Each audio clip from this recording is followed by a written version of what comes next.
and everything just started working great. New track, and then we came here, and I didn't even change the gearing or nothing. Right from the get-go, my setup I unloaded with was the setup. I made like one click on the rebound all day, and that was it. And changed some tires, threw a new edge on. So, we started off going real fast, fast in every session. Was able to win the heat and the dash, and once we got to the races, the track changed a lot from practice when it was pretty moist and wet and hooked up, and then once the races start, it was so hot out. It was hard for them to keep up with the track. It was pretty hard packed and brushed off. It was hard to find the cushion. It was really up towards the top. Yeah, so towards the beginning there, I was kind of following Bryan around the top and trying to make something happen. I passed him once, but he just got, shot back by me on the straight. So I knew I had to find something that was significantly better than what he was doing to have a chance to beat him. And I tried the bottom and lost a lot of time early on, so I went back to the top and was just doing the best I could up there. And then it was really brushed off up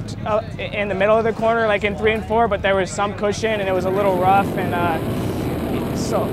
then I looked behind me and could see the guys catching me on the groove, and then so I went down there, and it was just totally hard packed, and still kind of slick, but a lot shorter of a way around the corner there on the bottom. And as we rode on that more and more, it got more hooked up with more rubber and whatnot, and totally different style of riding though, from going up to the top and just whacking the throttle and giving her to riding the bottom like a groove track and just being real easy on the throttle and trying to get your butt scooted back. And so it was going from like riding a cushion at the beginning to riding a groove track at the end.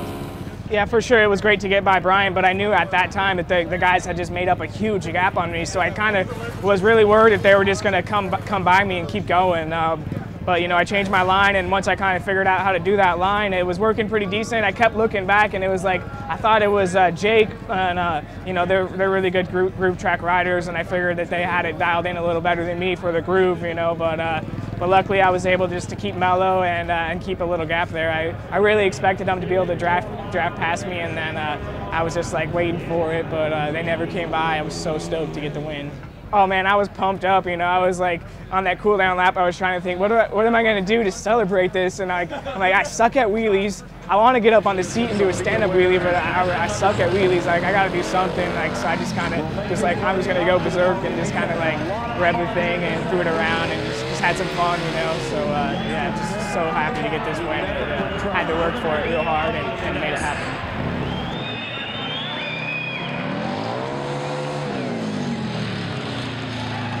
Sammy Halbert celebrating like crazy.